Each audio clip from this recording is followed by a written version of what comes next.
Welcome eight nimbus learning powered by engineers academy. जैसे कि आपको पता है, आपके लिए एक न्यू रिक्रूटमेंट आया है। This is motor vehicle sub inspector, जिसको हम MVSI भी बोलते हैं। ये जो रिक्रूटमेंट है जनरली मैकेनिकल और ऑटोमोबाइल स्टूडेंट के लिए है, और ये उनके लिए एक गोल्डन अपॉर्चुनिटी साबित हो सकता है, क्योंकि यहां जो टोटल वैकेंसी आपको आ रही है दिस इज 197, जो कि एक तरह से देखा जाए तो मैकेनिकल और ऑटोमोबाइल स्टूडेंट के लिए एक साथ इतनी सारी वैकेंसी पिछले 2-4 सालों में देखने को नहीं मिला है। तो इसलिए ये अपॉर्चुनिटी उनके लिए गोल्डन साबित हो सकती है। अब आपको है कि इस पेपर को यदि क्रैक करना है तो किन किन बातों का आपको आइडिया होना चाहिए, क्योंकि जब आपका टारगेट पता चल जाता है तो उसके बारे में सारे चीजों का इंफॉर्मेशन आपके पास होना चाहिए। पहला इंफॉर्मेशन ये है कि ये पेपर जो होगा उसमें क्या क्या पूछा जा सकता है। तो यहां जो पेपर होने वाले हैं वो 3 पार्ट में पेपर होंगे। पहला जो हमारा पार्ट होगा दिस इज पेपर 1, जो कि GS एंड GK पूछे जाएंगे, जो आपके 100 मार्क्स के होंगे। जो सेकंड पेपर आपका होगा वो लैंग्वेज का पेपर होगा, हिंदी और इंग्लिश का नॉलेज से किए जाएंगे, जो कि भी 100 मार्क्स के होंगे। और थर्ड पेपर जो मेरा होगा ये आपका टेक्निकल पेपर होगा, जो कि 200 मार्क्स का है।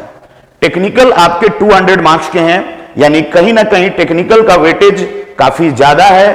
और आप किसी भी पेपर को, आप ऐसा है GS GK हो चाहे लैंग्वेज हो, किसी को आप नेग्लेक्ट नहीं कर सकते हैं। सारा पेपर का वेटेज कहीं ना कहीं आज के समय में आप नेग्लेक्ट करके चलेंगे तो ओवरऑल मेरिट में आपका नाम नहीं आएगा। तो सारे पेपर आपके लिए उतना ही इंपॉर्टेंट है। अब अगला बात आपके लिए आता है कि ये एग्जाम कब होगा। तो यहां जो पेपर 1 पेपर 2 का जो पेपर होने वाला है ये आपका 12 फरवरी को होगा, और जो पेपर 3 होगा ये आपका 13 फरवरी का होगा। यानी एक तरफ से आपको यह भी पता चल गया कि आपका एग्जाम डेट 12 और 13 को है, यानी आपके पास बहुत समय नहीं है। यानी आपको जो पढ़ाई करना होगा, टू द पॉइंट पढ़ना होगा, कॉन्साइज वे में पढ़ना होगा, सो डेट कि आपका सिलेक्शन हो। ऐसा नहीं कि कुछ भी पढ़े जा रहे हैं और आप समझेंगे कि आपका सिलेक्शन हो जाएगा, ऐसा नहीं है। हर एग्जाम का एक अपना तरीका होता है, अपना सिलेबस होता है और अपना पैटर्न होता है। यदि मैं MVSI की बात कर रहा हूं तो हमें इसी पैटर्न पे काम करना पड़ेगा। ये तो एग्जाम के पैटर्न की बातें हो गई। दूसरा जो आपके लिए इंपॉर्टेंट चीजें ये आएंगी कि इसका सिलेबस क्या है। जनरली जो सिलेबस किसी भी JEE या AE पेपर में होता है उससे हटकर यहां सिलेबस दिया गया है। सिलेबस यहां डिफरेंट वे में आएंगे, यानी कहीं ना कहीं जो क्वेश्चन का लेवल होगा वो भी आपको जानने की जरूरत है। लास्ट पेपर जो 2013 में हुआ उससे यदि आइडिया लगाया जाए तो जो भी क्वेश्चन पूछे गए हैं वो फॉर्मूला बेस्ड या उनसे रिलेटेड पूछे गए हैं। जो टॉपिक्स की हम बात करेंगे तो जनरली जो टॉपिक है थर्मोडायनेमिक्स और उनके एप्लीकेशन, IC इंजन में परफॉर्मेंस, और लास्टली ऑटोमोबाइल की बात कर रहे हैं। ज्यादातर क्वेश्चन वहां पे भी दिखे हैं, लेकिन कुछ बेसिक पार्टें जैसे आप टॉम की बात जानते होंगे, स्ट्रेंथ ऑफ मटेरियल को जानते होंगे, और मशीन डिजाइन की बात करें तो वहां पे भी कुछ टॉपिक को उठाया गया है। जैसे आपका स्प्रिंग है, क्लच प्लेट है, टॉर्शन इन शाफ्ट है, सॉलिड और हॉलो शाफ्ट में कौन सा शाफ्ट ज्यादा बेटर होगा as compare to power transmission. और इसी तरह से यदि कुछ टॉपिक की और बात करें तो आपको गियर ड्राइव का नॉलेज होना चाहिए, बेल्ट चेन रोप का नॉलेज होना चाहिए। तो इस तरह से कुछ आपको सिलेबस दिए हुए हैं और उसी सिलेबस पे काम करना चाहिए। इसी को ध्यान में रखते हुए टू द पॉइंट सिलेबस के अकॉर्डिंग हमने अपना नया बैच स्टार्ट कर दिया गोपालपुरा सेंटर पे 1 दिसंबर से, जो कि ऑफलाइन मोड में भी अवेलेबल है और ऑनलाइन मोड में भी अवेलेबल है। यदि कोई स्टूडेंट इंटरेस्टेड है तो कोई भी इंक्वायरी उनको लेना है तो आप इस नंबर पे कांटेक्ट कर सकते हैं। मैं ये नंबर लिख रहा हूं, आपको इस नंबर पे कांटेक्ट करना है। This is 7374 000 888। मैं फिर से रिपीट कर दे रहा हूं, दिस इज, यहां पे क्लियरली लिख रहा हूं, दिस इज 7374 000 888। और सेकंड नंबर है आपके लिए 7374 000 999। इस नंबर पे आप कांटेक्ट कर सकते हैं। आपको जो भी इंक्वायरी चाहिए, आपके जो भी क्वेरी हैं, उसको आप इस पे क्लियरली पता कर सकते हैं। बैच हमारा स्टार्ट हो चुका है 1 दिसंबर से। ये बैच आपको ऑफलाइन मोड में भी चल रहा है और ऑनलाइन भी बैचेज अवेलेबल है। सबसे बात है कि जो हमने बैच स्टार्ट किया है टू द पॉइंट, सिर्फ सिलेबस के अकॉर्डिंग ही बातें हो रही हैं, ऐसा नहीं कि कुछ भी पढ़े जा रहे हैं, क्योंकि समय कम है, हमें रिसर्च नहीं करना है, हमें सिलेक्शन लेना है, तो कहीं ना कहीं हमें उस पॉइंट पे फोकस करना होगा जो एग्जाम में आ सकता है, और उन सारी बातों को डिस्कस करेंगे। चलिए इसी बात को ध्यान में रखते हुए मैं टेक्निकल का एक छोटा सा टॉपिक आपके सामने आज डिस्कस करने वाला हूं, और वो टॉपिक है आपका पावर ट्रांसमिशन इन शाफ्ट, जिसको जनरली सिलेबस में बोला गया है torsion in solid and hollow shaft, torsion in solid and hollow shaft. तो उसी केस में मैं एक छोटा सा टॉपिक लूंगा आपके सामने, और ये हमारा होगा टॉर्शन इन शाफ्ट। शाफ्ट आपको एक दिया हुआ है, ये एक शाफ्ट है, ये शाफ्ट है, और ये शाफ्ट का क्रॉस सेक्शन है। इसमें टॉर्शन होने के कारण क्या क्या पैरामीटर चेंज करेंगे, किस तरह के ऑब्जेक्टिव क्वेश्चन बनेंगे, उन सारी बातों को हम लोग एक एक कर डिटेल में समझेंगे। सबसे पहले जो इंपॉर्टेंट है, ये आपको एक शाफ्ट दिया हुआ है, तो इनका एक एक्सिस होगा, और ये मैंने बोल दिया कि ये एक्सिस है। क्लियर है? इस एक्सिस की यदि मैं बात करूं तो इनका नाम मैं रखता हूं this is Z axis, Z axis. ये आपका एक जेड एक्सिस है, और इस पे एक कपल आया, और ये जो आपका कपल आ रहा है दिस इज ट्विस्टिंग कपल। इस पे जो कपल आया है दिस इज ट्विस्टिंग कपल, जिसको मैं टी लिख रहा हूं। एक शाफ्ट है, शाफ्ट पे एक कपल आ रहा है, और ये कपल आपका क्या है जी? ट्विस्टिंग कपल है। ये इस शाफ्ट का क्रॉस सेक्शन है, ये जो है आपका शाफ्ट का क्रॉस सेक्शन है। और इस केस में यदि एक्सिस समझोगे तो ये आपको कुछ ऐसे मैं दे रहा हूं। गोल्डन पॉइंट ये समझना है यहां कि यदि ये जेड एक्सिस है, ये आपका जेड एक्सिस है, तो यहां जब क्रॉस सेक्शन की बात करोगे तो जेड एक्सिस आपको क्या दिखेगा यहां जी? जेड एक्सिस आपको पॉइंट की तरह दिखेगा, ये आपका जेड एक्सिस होगा। यदि ये जेड एक्सिस है तो क्रॉस सेक्शन में इसको देखेंगे तो जेड एक्सिस आपको क्या दिखेगा जी? पॉइंट दिखेगा। बाकी बात मैं करता हूं तो ये आपका एक्स एक्सिस है, और ये आपका वाई एक्सिस है। ये एक तरह से मैंने सॉलिड शाफ्ट की बात कर रहा हूं, मैं जो यहां डिस्कस कर रहा हूं this is solid shaft, solid shaft. यदि इस शाफ्ट के मैं डायमेंशन की बात करूं तो ये शाफ्ट का जो डायमेंशन है ये आपका डायमीटर डी में ले रहा हूं। इस शाफ्ट का जो डायमीटर है दिस इज डी, ये आपका शाफ्ट का डायमीटर है जो कि डी है। ये आपका एक सॉलिड शाफ्ट है। मेरा आपसे कहना है कि इस केस में सबसे पहले एक ट्विस्टिंग कपल आया, ये ट्विस्टिंग कपल कहीं ना कहीं यहां पे क्या क्या पैरामीटर्स को चेंज करेगा इसका आपको नॉलेज होना चाहिए। यदि सिंपल वे में मैं बात करूं तो मैं एक पॉइंट लेकर मैं यहां आपको दिखाना चाहता हूं। इस पॉइंट पे यदि आप फोकस करेंगे कि मैं एक पॉइंट यहां लेता हूं, दिस पॉइंट इज ए, ये पॉइंट आपका ए है। इस कपल आने के कारण ये पॉइंट आपका शिफ्ट होकर चला जाएगा कुछ ए डैश पे। ध्यान देंगे, ये पॉइंट ए है, इस पे एक ट्विस्टिंग कपल आया, ट्विस्टिंग कपल आया तो ये ए पॉइंट शिफ्ट होकर कुछ आगे चला जाएगा, दिस इज ए डैश। यदि इसको मैं देखना चाहूंगा यहां तो ये वेरिएशन जब आप यहां देखेंगे, फोकस करना, तो ये कुछ ऐसे दिखेगा, ये वेरिएशन कुछ आपको ऐसे दिखेगा। और ये जो वेरिएशन यहां मिलता है इसको हम लोग थीटा बोलते हैं। क्या बोलते हैं जी? थीटा। आप कहोगे ये थीटा है क्या? तो थीटा यहां पे एंगल ऑफ ट्विस्ट बोलते हैं, एंगुलर ट्विस्ट आप बोलोगे, और इसी को हम लोग बोलते हैं रेडियल लाइन डिफॉर्मेशन। इसी को हम लोग क्या बोलते हैं जी? Radial line deformation. ये एक इंपॉर्टेंट पैरामीटर है जिसके बारे में जानना जरूरी है, radial line deformation, radial line deformation. यानी बातों को समझोगे, एक शाफ्ट पे कपल आया, एक शाफ्ट पे कपल आया, और उस कपल आने के कारण मैं एक पॉइंट मार्क किया, दिस इज ए पॉइंट कुछ आगे शिफ्ट हो गया ए डैश, और वहां जो एंगल में चेंज दिख रहा है, इस पोजीशन पे इस पोजीशन में जो चेंजेज दिखा है दिस इज एंगुलर रोटेशन, जिसको हम सिंपल भाषा में बोल सकते हैं radial line deformation, radial line deformation. यदि मैं यहां बात करूं तो ये आपका रेडियल डिस्टेंस है आर, ये आपका एक रेडियल डिस्टेंस है आर। यदि इस पॉइंट को आप लेंथ के अलोंग देखेंगे, इस पॉइंट को आप लेंथ के अलोंग देखोगे तो फोकस करना, ये जो पॉइंट आपको यहां पे लेंथ के अलोंग मैं बात करता हूं तो ये आपको कुछ ऐसे दिखेगा। क्लियर है? यदि लेंथ के अलोंग मैं बात करूंगा तो ये पॉइंट कुछ आपको इस तरह से दिखेगा। इस पॉइंट को यदि मैं लेंथ के अलोंग मिलाता हूं कुछ, तो ये चीजें आपको ऐसे दिखेंगे। क्लियर है? और यदि एंगल की बात करते हैं तो ये जो आपका एंगल है यहां दिस इज फाई। और फाई आपका क्या है जी? तो फाई यदि मैं बोलूं तो फाई आपका शियर एंगल है, शियर एंगल है या सरफेस डिस्टॉर्शन है, शियर एंगल है या इसी को हम लोग बोलते हैं सरफेस डिस्टॉर्शन। यानी दो नोमेनक्लेचर आपके सामने आया, एक थीटा और दूसरा आपके लिए क्या है जी? फाई। थीटा आपका एंगुलर ट्विस्ट, क्लियर है, जिसको रेडियल लाइन डिफॉर्मेशन बोलेंगे, और फाई क्या है जी? सरफेस पे लेंथ के लॉन्ग जो आपको यहां पे डिफॉर्मेशन दिख रहा है, दिस इज शियर एंगल के फॉर्मेट में है, और ये आपका सरफेस डिस्टॉर्शन है।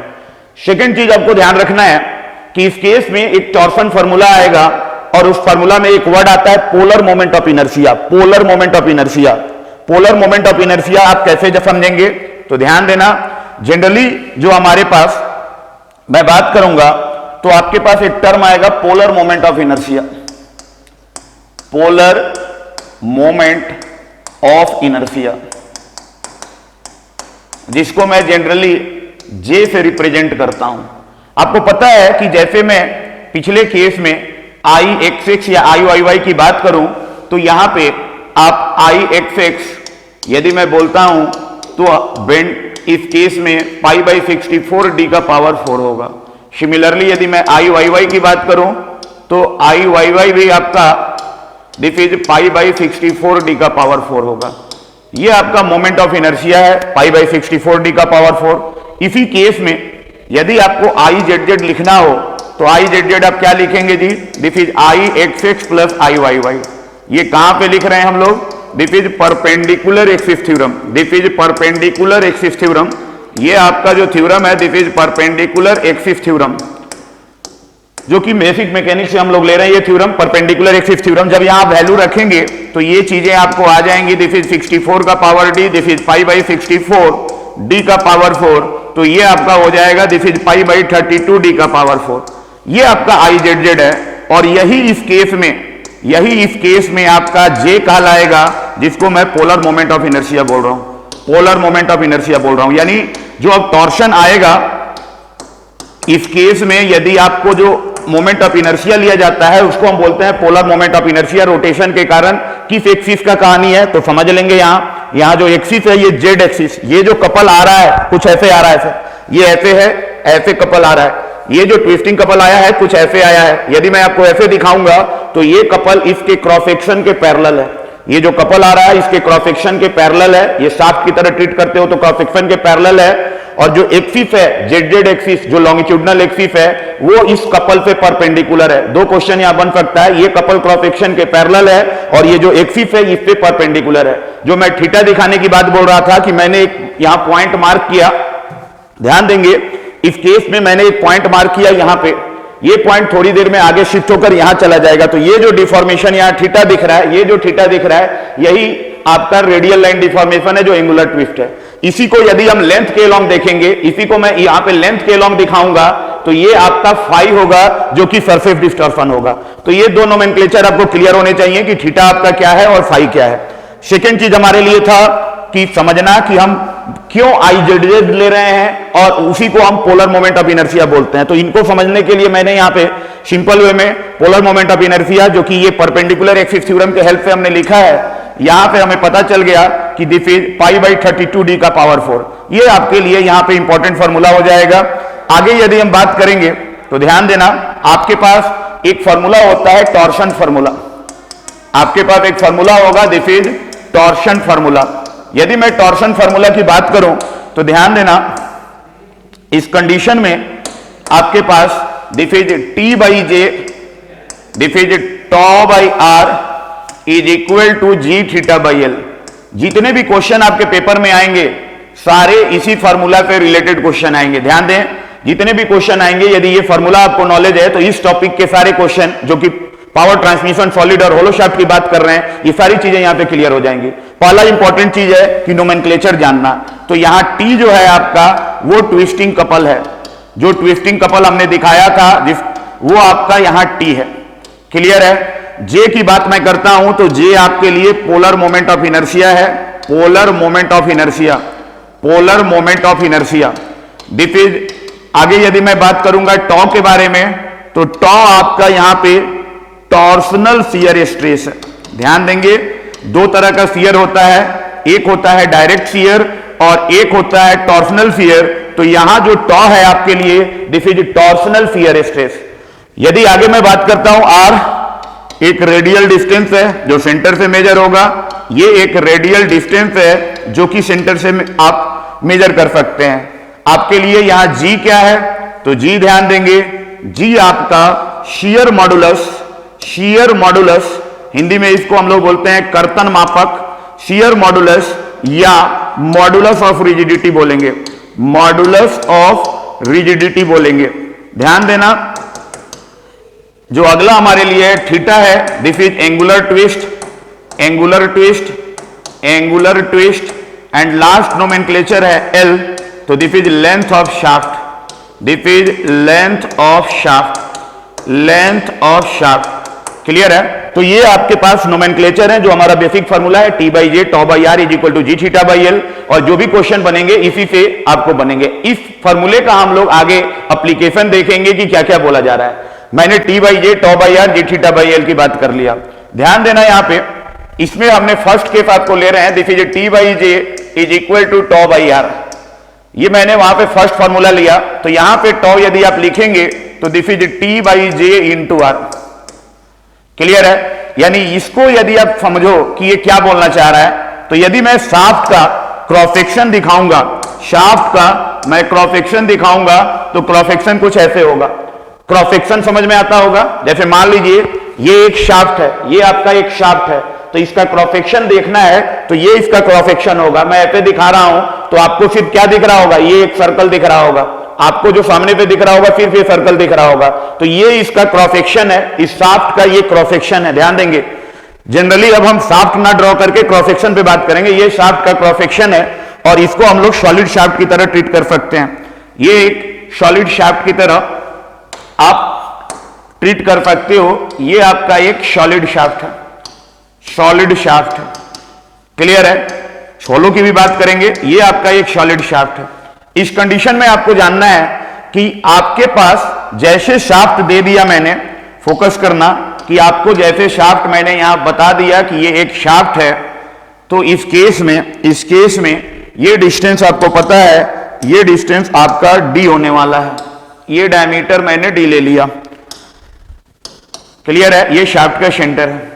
इस कंडीशन में आपको इंपॉर्टेंट क्या है कि जब आपका यहां पे T बाई जे, ये आपका जैसे मैंने क्रॉस सेक्शन बताया, टॉर्क और जे दोनों आपके कांस्टेंट हो जाएंगे। मैंने बता दिया सॉलिड शाफ्ट है, टॉर्क आपको पता चल चुका है टॉर्क क्या आया है, और जे आपका पोलर मोमेंट ऑफ इनर्शिया, ये भी कांस्टेंट है। तो यदि ये कांस्टेंट है, ये जब कांस्टेंट हो गया तब की बात कर रहे हैं, ये जब कांस्टेंट हो गया तो यहां पे टॉ है वो डायरेक्टली प्रोपोर्शनल टू आर है। समझेंगे? टॉ जो है वो डायरेक्टली प्रोपोर्शनल टू आर है। मतलब शियर स्ट्रेस कैसे वेरी कर रहा है? रेडियल डिस्टेंस जैसे जैसे वेरी कर रहा है। और इस तरह के वेरिएशन को मैथमेटिक्स में आपको पढ़ाया गया होगा। ऐसे आपने कभी पढ़ा होगा कि y is directly proportional to x या y is equal to mx। इस तरह के वेरिएशन को हम लोग लीनियर वेरिएशन बोलते हैं। क्या बोलते हैं जी? लीनियर वेरिएशन बोलते हैं। तो इसी तरह से tau is directly proportional to R, यहां पे वेरिएशन एक तरफ से ये लीनियर देगा।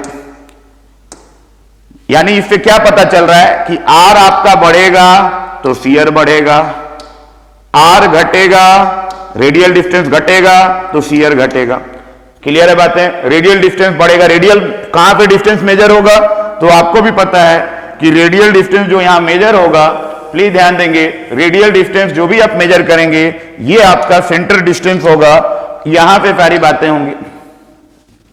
यानी इस केस में रेडियल डिस्टेंस आप लेते हैं तो आपको पता है ये आपका रेडियल डिस्टेंस होगा। ये आप यहां तक भी जा सकते हैं, थोड़े डिस्टेंस तक भी जा सकते हैं, इस तरह भी जा सकते हैं। मेरा कहना है ये R1 हो सकता है, ये R2 हो सकता है, ये R3 हो सकता है, ये R4 हो सकता है। रेडियल डिस्टेंस जो भी मेजर होगा सारे सेंटर से मेजर होंगे, सारे डिस्टेंस सेंटर से मेजर होंगे। तो यानी R बढ़ेगा तो शियर स्ट्रेस बढ़ेगा, R घटेगा तो शियर घटेगा। ये चीज तो आपको पता चल गई। तो इसी में मैं 2-3 पॉइंट यहां आपको बताना चाहूंगा कि यदि हम R का वैल्यू 0 कर दें, R का वैल्यू 0 कर दें, R का वैल्यू 0 कहां होगा जी? सेंटर पे। R का वैल्यू 0 कहां होगा? सेंटर पे।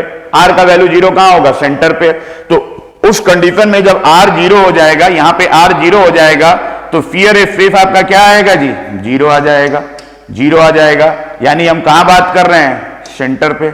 यदि हम सेंटर पे रहेंगे, इस सेंटर पे रहेंगे, तो यहां शियर 0 होगा।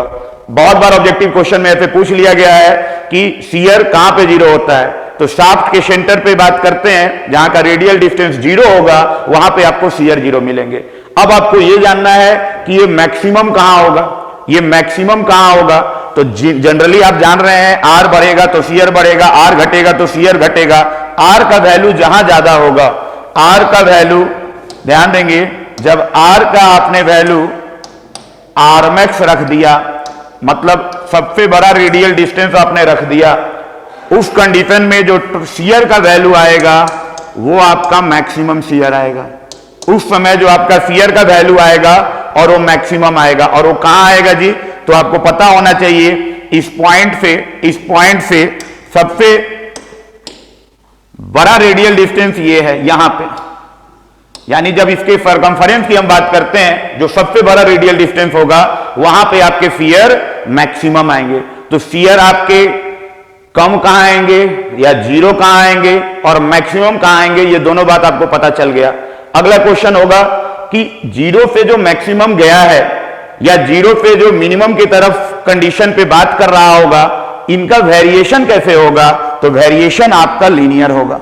वेरिएशन आपका क्या होगा जी? लीनियर होगा। तो इस इन शॉर्ट यदि मैं आपको रफ आइडिया बताऊं, तो ये कुछ ऐसे कहानी होंगे। ध्यान देंगे, यदि मैं इसको ऐसे देखूं, तो ये इनके एक्सिस ऐसे मैं लेता हूं कि ये डिस्ट्रीब्यूशन हुआ कैसे होगा, तो इसको आप ऐसे ट्रीट कर सकते हो। ये इनके एक्सिस हैं ऐसे कुछ, ये इनका एक्सिस ऐसे मैं दे रहा हूं। तो इस कंडीशन में आपको पता होना चाहिए ये इनका सेंटर है, तो सेंटर पे 0 होगा, सेंटर पे 0 होगा। और इस कंडीशन में यदि वेरिएशन की बात करता हूं, तो वेरिएशन आप ऐसे ले सकते हैं, दिस इज, ध्यान देना, ये वेरिएशन आप कुछ इस तरह से सोच सकते हो।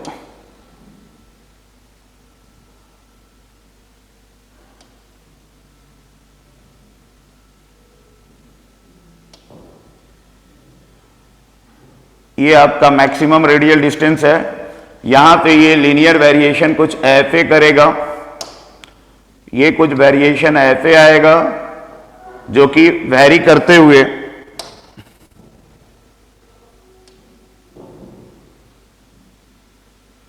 कुछ इस तरह से, यानी यहां वेरिएशन आप दिखाएंगे तो ये कुछ इस तरह से वेरी करते हुए दिखेगा।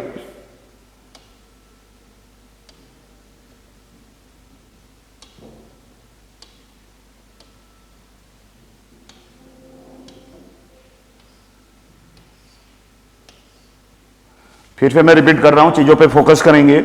यहां पे 0, कारण क्या है? R0 radial distance 0।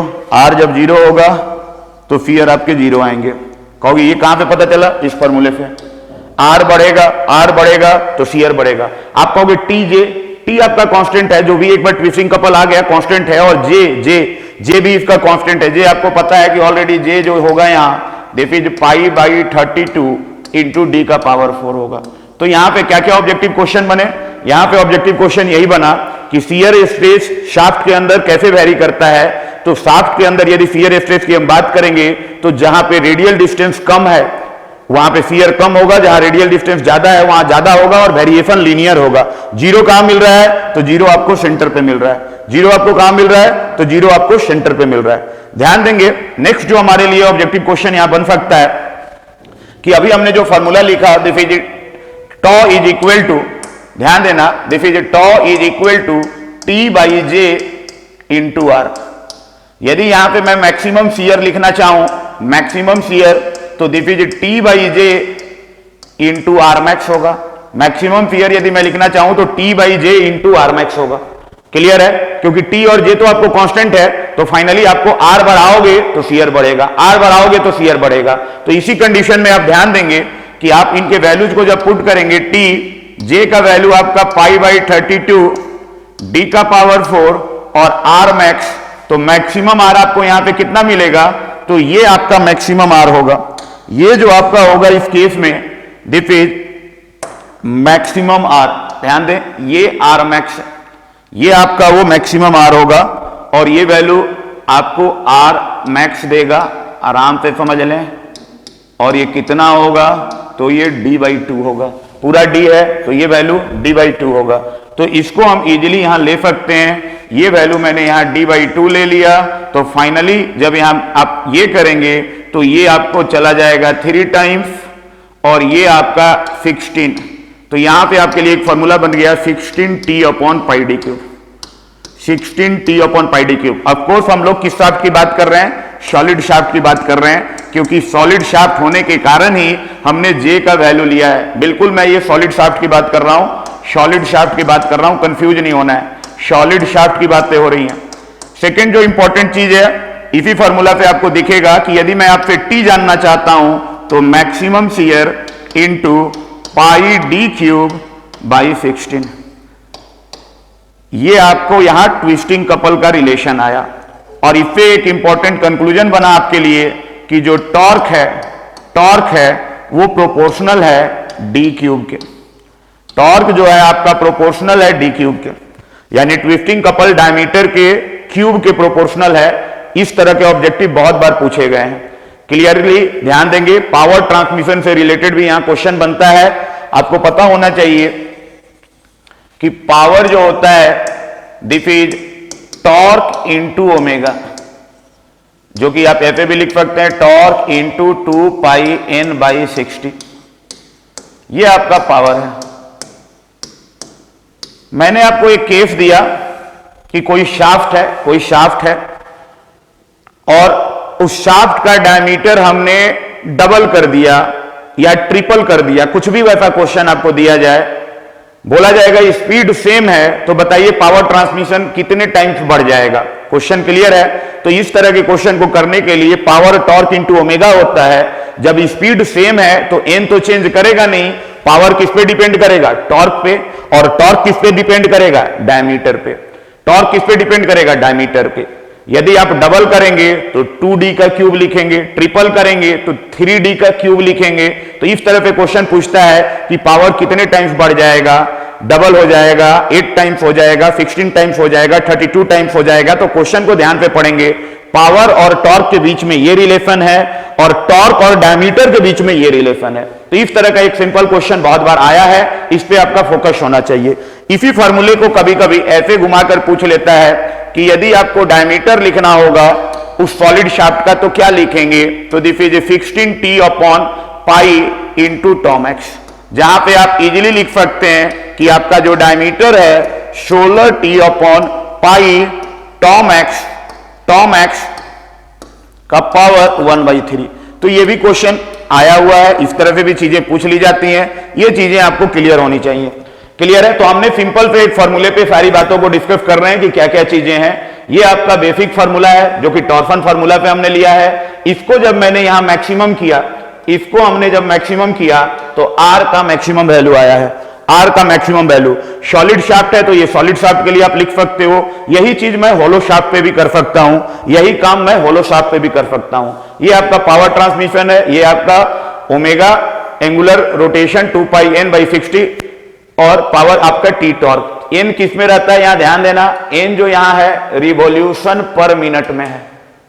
यदि रिवॉल्यूशन पर मिनट, यदि पर सेकंड होगा तो ये 60 यहां नहीं होगा, पर सेकंड होगा। यानी यही फॉर्मूला मैं ऐसे भी लिख सकता हूं t इंटू 2πn, और इस केस में जो आपका n होगा ये रिवॉल्यूशन पर सेकंड है। ध्यान देंगे उस केस में 60 नहीं लेना है। यदि मैं आगे बात करूं तो ध्यान देना, अभी आपने लिखा एक फॉर्मूला कि जो आपका टॉमैक्स आया है this is T/J twisting couple by polar moment of inertia and this is R max. इस केस में आप चाहें तो आप मैथ के स्टूडेंट रह चुके हैं, आप ऐसे भी लिख सकते हैं T/J/R मैक्स, सेम ही चीज है। इसको हमने ऐसे लिख दिया और इसी को हम लोग बोलते हैं T/ZP। ये एक नया नोमेनक्लेचर आया और यहां पे क्वेश्चन आएगा। आप कहोगे पर ये ZP क्या है, तो ZP आपको क्या है, J/R मैक्स, J/R मैक्स। आप कहोगे ZP को बोलेंगे क्या, तो this is polar section modulus. ध्यान दीजिएगा, this is polar section modulus. जब हम लोग बेंडिंग पढ़ते हैं तो सेक्शन मॉडुलस पढ़ते हैं, यहां पे ये पोलर फ्रिक्शन मॉडुलस है। यदि इनके यूनिट की बात करते हैं तो जे का यूनिट आप लिखेंगे mm का पावर 4 और ये यदि mm है तो इसका यूनिट होगा mm क्यूब। ध्यान देंगे mm क्यूब। तो ये आपका जेडपी का यूनिट है। यदि मैं सॉलिड शाफ्ट के लिए लिखना चाहूंगा, सॉलिड शाफ्ट के लिए लिखना चाहूंगा तो इन चीजों को मैं इजीली लिख सकता हूं। This is ZP. जे कितना है जी? π/32 d का पावर 4 और r का मैक्सिमम वैल्यू d/2। कहां पे लिखा गया? ये सारी बातें यहां बताई जा चुकी हैं कि जे होता है सॉलिड के लिए। ये कैसे आया? हमने यहां पे इफ थ्योरम का यूज किया है, कहीं ना कहीं परपेंडिकुलर एक्सिस थ्योरम। जिनको भी आइडिया नहीं है एक बार देख लेंगे कैसे इसको लिखा गया, क्या कहानी है। इस केस में यदि मैं बात करूं तो ये आपका हो गया, ये कटने के बाद कितना आ जाएगा जी? π/16 d³। आराम से समझ लें, कंफ्यूज नहीं होना है। सिंपल चीजें हैं, सिंपल वे में ही समझना हमारे लिए ज्यादा अच्छी होंगी। क्लियर है? ये आप रटेंगे तो कभी देखते होंगे d³ आ रहा है, किसी में d4 आ रहा है, किसी में 32 आ रहा है, किसी में 64 आ रहा है, तो आपको कंफ्यूज होने की जरूरत नहीं है। आप एक बार चीजों को समझ लें कि क्या बोला जा रहा है। This is polar friction modulus. Polar friction modulus, polar friction modulus के लिए आपको यह काम करना होगा। हमने यहां सॉलिड शाफ्ट देखा है, शाफ्ट आपका होलो भी हो सकता है, तो कुछ बात को मैं होलो के रिस्पेक्ट में भी समझाता हूं। एक मैं आपको रफ स्केच यहां लेता हूं। ये आपको मैंने यहां एक शाफ्ट दिया और ये आपका एक शाफ्ट है। दिस इज, इसमें एक कुछ ऐसा कहानी है सर, समझेंगे। ये एक तरह से होलो शाफ्ट है। ये आपके लिए क्या है जी? होलो शाफ्ट है। पहले दोनों शाफ्ट को समझना जरूरी है, फिर इनका मैं कंपैरिजन पढ़ाऊंगा। तो ये आपका एक तरह से होलो शाफ्ट होगा और इनके डायमेंशन की यदि मैं बात करूं तो ये एक रफ स्केच समझाने के लिए मैं कुछ ऐसे दिखा रहा हूं, इजीली समझ लेंगे कि चीजें क्या बोली जा रही हैं। यदि इनके डायमेंशन की मैं बात करता हूं तो ध्यान देना, ये आपका यहां डायमेंशन है कुछ ऐसे। ये आपका डायमीटर d है, मैं ले रहा हूं, और ये मेरा कैपिटल D है। क्लियर है? ये आपका होलो शाफ्ट है। यहां सबसे इंपॉर्टेंट जो आपके लिए है, जे समझना कि जे क्या लिखा जाए। जब सॉलिड था तो आपने क्या लिखा था? π/32 d का पावर 4। ये होलो फ्रिक्शन है, तो इस कंडीशन में आप ऐसे लिख सकते हैं, दिस इज π/32 d का पावर 4, बड़ा वाला डायमीटर d है, माइनस स्मॉल d का पावर 4। इजीली समझ लेंगे। ये यहां का पोलर मोमेंट ऑफ इनर्शिया होगा। ये जो होगा आपके लिए पोलर मोमेंट ऑफ इनर्शिया होगा। क्लियर है? इस कंडीशन में यदि सबसे पहले इंपॉर्टेंट आप समझेंगे कि आपका शियर स्ट्रेस क्या लिखेंगे, तो आपने ऑलरेडी पढ़ रखा है कि τ is equal to T/J into R। Clear है? और इस केस में मैक्सिमम शियर यदि जानना है होलो सेक्शन में, होलो सेक्शन में, तो this is T/J into R max. तो इस कंडीशन में मैं वैल्यू रखता हूं। होलो शाफ्ट की बात हो रही है, ध्यान देना, होलो शाफ्ट की बात कर रहे हैं। तो T तो आपका ट्विस्टिंग कपल है, J कितना लिया जाए? तो J आपका ये पार्ट है, दिस इज π/32 d का पावर 4 माइनस d का पावर 4। अच्छा क्वेश्चन बनेगा तो होलो पे ही बनेगा। R मैक्स कितना, ये आपके लिए इंपॉर्टेंट है। तो जो R मैक्सिमम यहां वैल्यूज आप लेंगे, ध्यान देना, ये है यहां का मैक्सिमम वैल्यू। इजीली समझ लेना, ये होगा आपका मैक्सिमम वैल्यू। ये आपका यहां R मैक्स है और ये R मैक्स यहां कितना दिख रहा है जी? d/2। देख लेंगे, ये R मैक्स है और ये कितना दिख रहा है? d/2। तो R मैक्स आपने ले लिया यहां d/2। जब इसको आप सॉल्व कर रहे हैं तो 2 से ये चला जाएगा 16 टाइम्स। इजीली समझ लें। तो आपका कंडीशन क्या बनेगा? 16t डिवाइडेड बाई, एक ऊपर d है आपका, दिस इज पाई d का पावर 4 माइनस d का पावर 4। क्लियर है बातें? इसी को यदि और बेटर वे में हम करना चाहेंगे तो ध्यान देंगे, यहां आप कॉमन ले सकते हैं इन चीजों को, और कॉमन लेने के बाद आप ऐसे पहुंचेंगे, ध्यान देंगे, this is 16t into D. नीचे से मैंने कॉमन ले लिया पाई, d का पावर 4 को मैं कॉमन कर रहा हूं, दिस इज d का पावर 4। जब d का पावर 4 कॉमन लोगे तो 1 माइनस d का पावर 4 बाई कैपिटल D का पावर 4। क्लियर है बातें? इनको जब मैं सॉल्व करूंगा यहां, तो ध्यान देंगे, जब अब मैं इसको सॉल्व करता हूं तो ये कुछ आपको ऐसे दिखेंगे, दिस इज ये d और एक क्यूब मैनेज हो जाएगा, तो आपको बनेगा ये 16t upon pi d cube, और ब्रैकेट में मैंने लिख दिया 1 माइनस k का पावर 4 इजीली समझ लेंगे। आप कहोगे ये k क्या है और क्या बातें हैं, सारी बातों को लेते हैं। तो ये आपका मैक्सिमम फियर आया इस केस में, और k यदि आप लेंगे तो k आपको क्या है जी, small d by capital D, जो कि लेस देन 1 है। ये आपका k है, k एक कांस्टेंट, इस बड़े टर्म d बाई डी को मैंने k बोल दिया, और k का पावर 4, कंफ्यूज नहीं होंगे, ये क्यूब है, ये 4 है। तो ये आपका मैक्सिमम शियर है। यहां पे आपके क्वेश्चन बन सकते हैं कि क्या क्या बातें पूछी जा सकती हैं। तो ये आपका होलो शाफ्ट से रिलेटेड बातें हैं जो आपको थोड़ा नॉलेज होना चाहिए क्या बोला जा रहा है। इसी को यदि दूसरे वे में भी क्वेश्चन पूछा जा सकता है कि आपको डायमीटर क्या होगा, ध्यान देंगे। इसी केस में मैं आपसे जानना चाहता हूं, यहां पे मैं ऊपर एफ लिखूंगा, ध्यान देंगे कि आपसे डायमीटर में जानना चाहूंगा क्या होगा। तो डायमीटर की भी यदि बात मैं करता हूं तो सारे फॉर्मूले इजीली आप समझ सकते हो, 16t upon pi into Tom x into 1 minus के का पावर 4। ये आपकी बातें हो जाएंगी। जब d लिखेंगे तो this is 16t upon pi into Tom x into 1 minus के का पावर 4। ये क्या हो जाएगा जी, 1/3। तो ये आपका डायमीटर है। इस तरह के क्वेश्चन बन जाएंगे। कभी कभी क्वेश्चन ऐसे बन जा सकता है, ध्यान देना, कभी क्वेश्चन ऐसे बनेगा कि इस केस में आपको जेडपी लिखना है, ध्यान दे, जेडपी लिखना है होलो के लिए। तो आप क्या लिखेंगे जी, जे बाई आर मैक्स। अभी आपने जे लिख रखा है, this is pi by 32 D का पावर 4 माइनस डी का power 4 divided by R max कितना आया था जी, तो आर मैक्स जो यहां आप लिखे हैं this is D by two, तो दिस इज डी बाई 2। तो आप इजीली लिख सकते हैं इसको, ये आपका वैल्यू आ गया डी बाई 2। जब इनको आप सॉल्व करेंगे, ध्यान देना, जब इनको आप सॉल्व करोगे फिर से वही काम करना है। यहां पे आप कॉमन ले लें, तो कॉमन लेंगे तो दिस इज पाई बाई 16 हो जाएगा, पहले ये 2 से चला जाएगा, ये पार्ट 16 हो जाएगा, और यहां पे कॉमन आप लेंगे तो दिस इज डी का पावर 4 1 माइनस डी का पावर 4 बाई डी का पावर 4 डिवाइडेड बाई डी। तो जब इनको आप सॉल्व कर रहे होंगे तो ये वैल्यू आपको आ रहा होगा पाई बाई 16, इजीली समझ लें, दिस इज डी क्यूब, ये डी पे ये चला जाएगा, क्यूब हो जाएगा, एंड दिस इज 1 माइनस के का पावर 4। ये आपका यहां जेडपी आ रहा है होलो सेक्शन के लिए। ध्यान देना, ये सारे ऑब्जेक्टिव आपके लिए इंपॉर्टेंट बन सकता है, क्योंकि क्वेश्चन कुछ भी बन सकता है। पोलर फ्रैक्शन मॉडुलस क्या है, क्या बातें हैं, इस तरह के सारे नोमेनक्लेचर आपके लिए क्लियर होने चाहिए।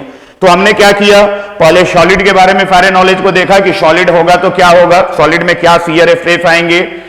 सिमिलरली मैंने होलो की बात की कि यदि होलो सेक्शन होगा तो क्या क्या आपके लिए इंपॉर्टेंट है। इसी में मैं जब आगे बढ़ता हूं, ध्यान देना, तो आपके पास फॉर्मूला में जो बेसिक फॉर्मूला था, this is T by J tau by R is equal to G theta by L, ये आपका बेसिक फॉर्मूले हैं। इस कंडीशन में मैंने पहले इन दोनों को एक साथ रखा और सारी बातों को डिस्कस किया। अब मैं बोलता हूं कि इन दोनों को एक साथ रखें और चीजों को समझें।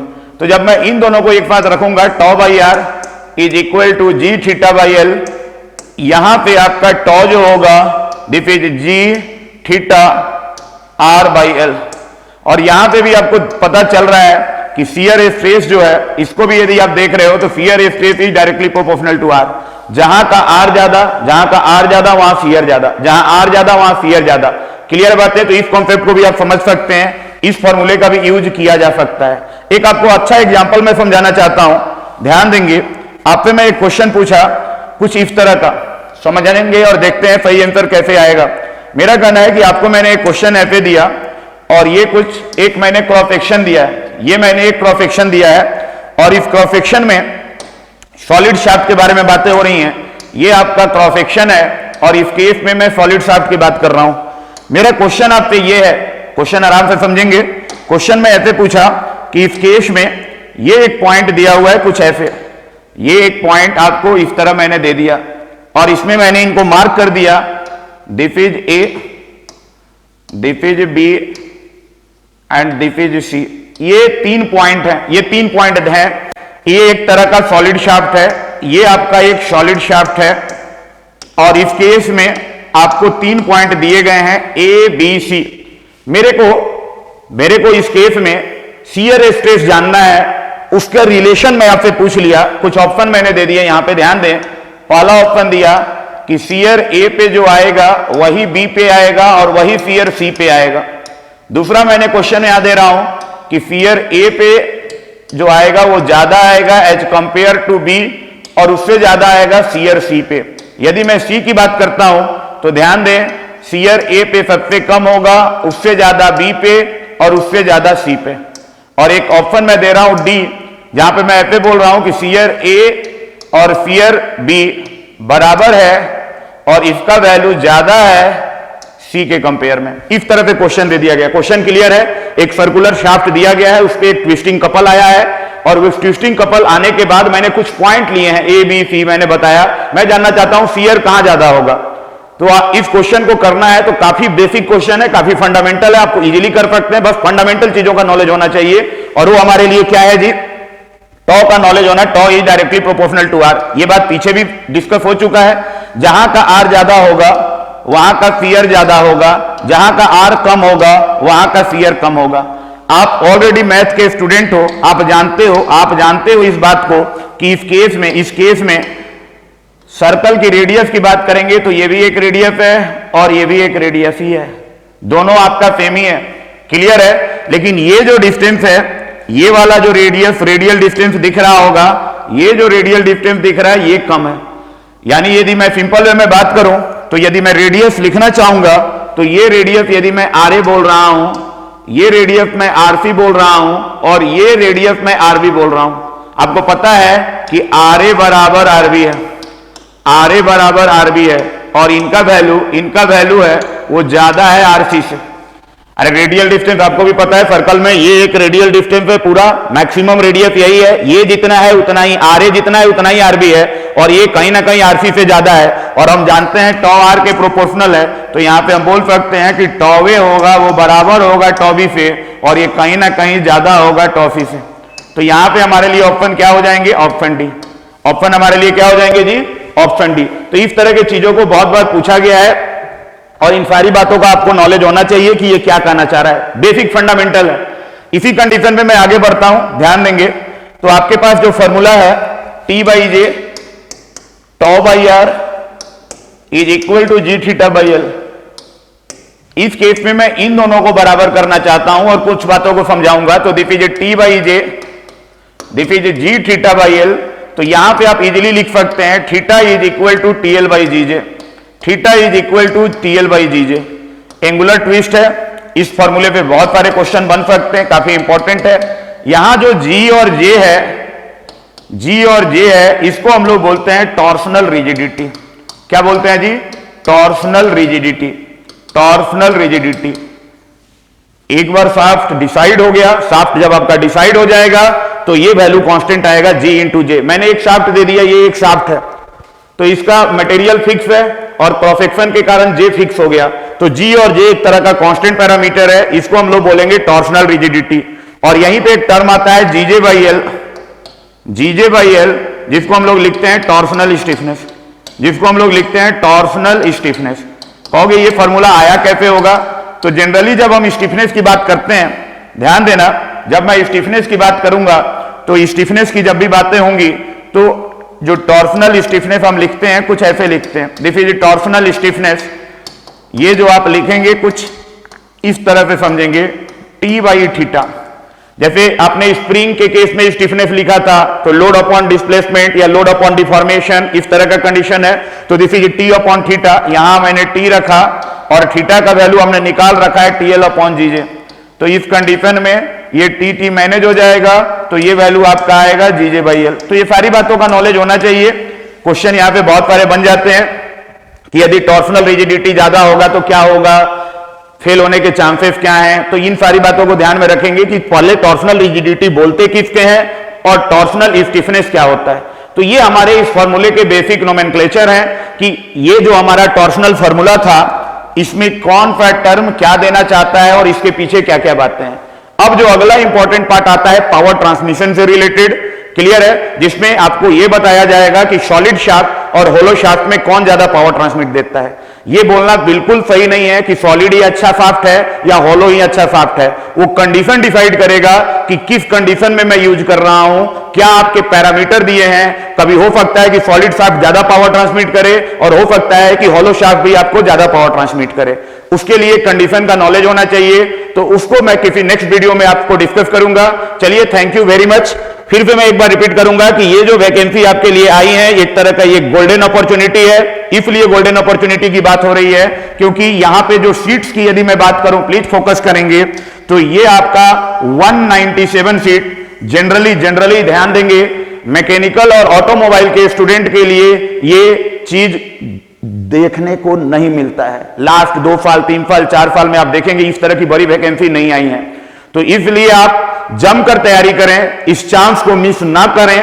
कहीं ना कहीं आपको सिलेक्शन लेना है, और यदि आपको सिलेक्शन लेना होगा तो अच्छे ढंग से पढ़ना होगा, टू द पॉइंट पढ़ना होगा, सिलेबस से हटकर बात नहीं करना है, टू द पॉइंट सिलेबस पे हम काम करेंगे। इसी को ध्यान में रखते हुए हमने एक बैच 1 दिसंबर से स्टार्ट किया है जो गोपालपुरा सेंटर पे चल रहा है। काफी बच्चे एंजॉय भी कर रहे हैं, आप भी आए। आपको ऑलरेडी ये बैच ऑफलाइन और ऑनलाइन दोनों मोड में अवेलेबल है। उसके लिए मैं यहां कॉन्टेक्ट नंबर दे चुका हूं। आपको जो भी क्वेरी है आप इस पे क्वेरी कर सकते हैं। This is 7374000888 and second number है आपके लिए 7374000999। So thank you very much. आप जमकर तैयारी करें, सिलेक्शन लें। चलिए, thank you. If you really like the video, please hit the like button, share the video, subscribe to our YouTube channel and press the bell icon for the latest updates. Thank you.